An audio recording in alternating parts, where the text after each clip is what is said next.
Давай я пойду вот такой открою. Я вспомню, когда-то я был такой, не знаю, может быть, у вас был такой или нет.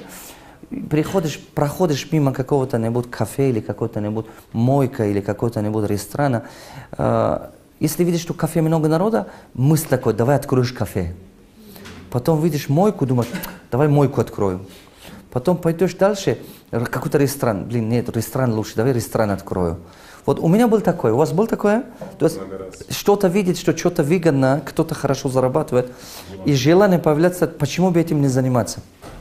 И теперь, исходя, то есть спустя столько-то лет уже, накапливая опыт, я начинаю понимать, что это далеко не так.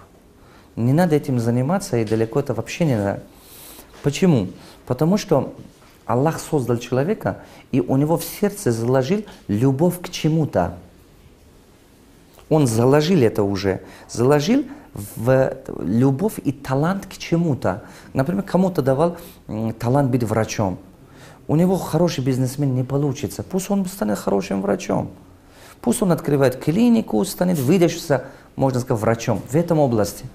Но если хочет, чтобы зарабатывать лучше, пусть свою клинику каким-то образом откроет.